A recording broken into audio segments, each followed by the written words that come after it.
Hello, YouTube Infinite Magicraid community. Gandalf here. Um, had a little bit of an opportunity. Haven't had too much time yet playing with the new pet system, but and I haven't given the ultimate trial a test yet because it only allows one challenge, and seems like the battle test you don't get the skip button. So you can definitely take a look at the rankings and see who's doing the most damage out there and look at what teams they have used. So you have an opportunity to quickly copy them if you can. I'm hoping to wait for just a tad bit longer to see how things are like. Overall, I think there's definitely an opportunity to push a little bit further, but stage 20 seems to be where a lot of people are stuck at. And stage 20 is because before stage 20, you can pretty much use uh, any team and you should be fine as long as you are focused on the damage type. So you can take a look. The first boss uses poison. Second one requires you to use to do damage through internal injury, then bleed, HP burn, direct damage, and finally burn type damage. The problem when you hit stage 21 is you need severe wound, and the boss just heals 50% if you fail to have um, severe wound on the boss. The boss can't be slowed down, so you only can boost your own speed. It hits really hard. Here, for example, the first one, the boss will actually pass all of its debuff onto you. So getting to all stage 20 should be relatively easy for all of the for majority of the mid to late game player, I'll say. You just need to have enough damage type of that particular damage type, I guess. When it comes to claiming the rewards, you get one of these keys once a day. Now, I don't know if, well, I mean, it's still the first day, but I'm actually gonna wait until the second day before I claim, since it looks like you can claim multiple times in a day. It only consumes one key. So once you claim, it's based on your tier rewards. But you can see that even if you go up the tiers a lot, like the random equipment shard, it doesn't look like it's going to change much until you hit 150 stars, which is going to be a huge jump based on what you saw of everyone's progress in the game. So getting to 120 is probably kind of your baseline. For every 6 star, you get a little bit more experience. It's only 100 experience difference. The legendary ones give you 1,000, so it's like only 10% of that. But the key thing here is as you unlock the levels, you're just getting more copies of the hero. You really need to be getting up to stage 25 if you want more copies of the giant dragon, and I think that might be the only way so far I see where you can get copies of this. Okay, so maybe when you get to 35 and 40. When it comes to the pet, we see the pets are we get uh, we get two of the elites unlocked for free, and we get three of the epics unlocked. If you look at um, the baby flame dragon here, it just seems to be a AoE burn damage. If there's more layers of debuffs on the target, increase it. Even if you level this up, I mean, um,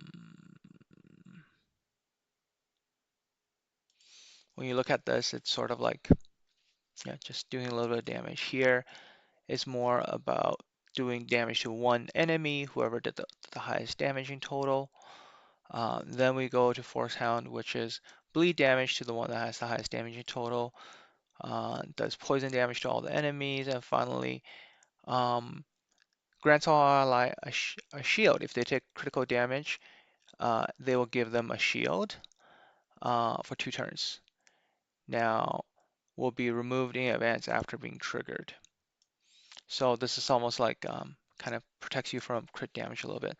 So for the most part, really what you want is some of the more epic ones. The free one that we all got gives you um, a chance to stun. The inflicted effect has a 30% effective. As you get more star levels, you will be able to have a higher stun chance. So maybe in PvP this helps a little bit more with a control.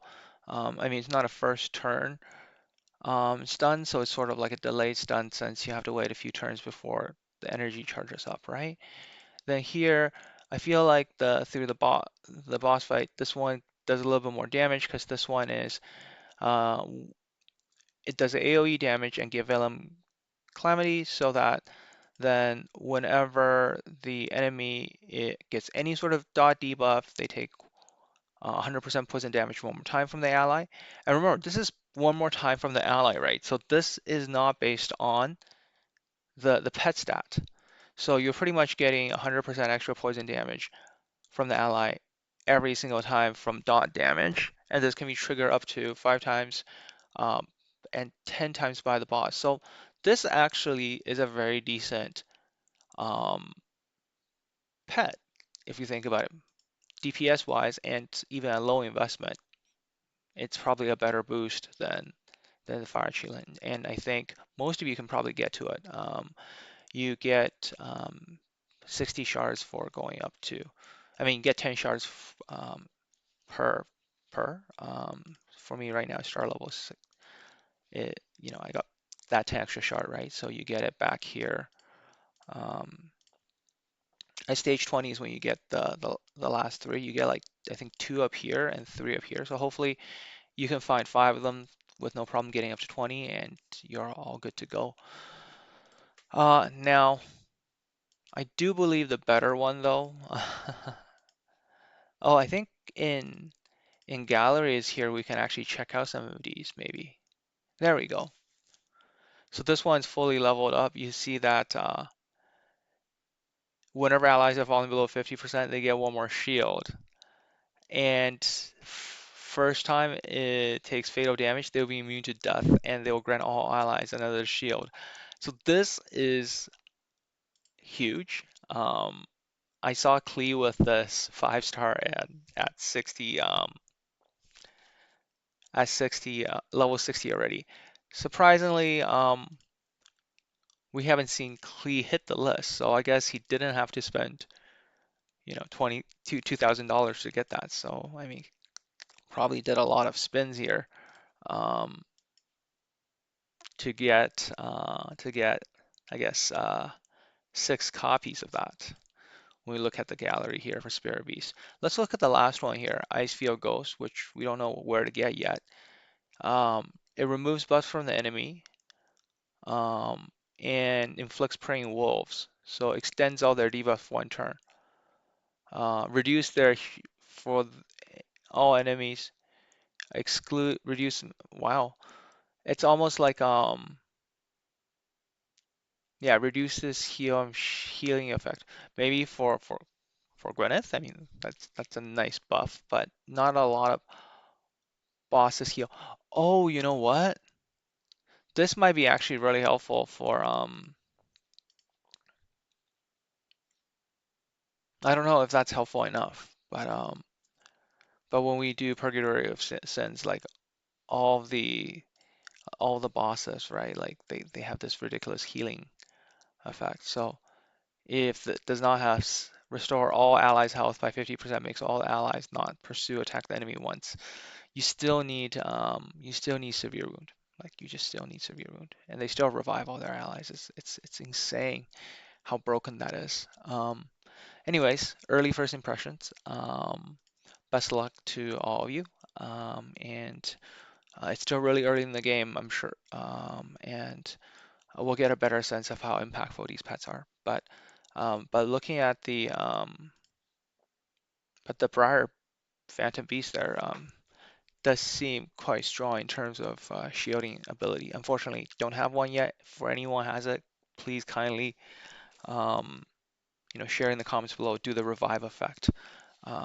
Does it trigger before even the beast takes a turn? So if it does, that's a huge buff. But if it requires your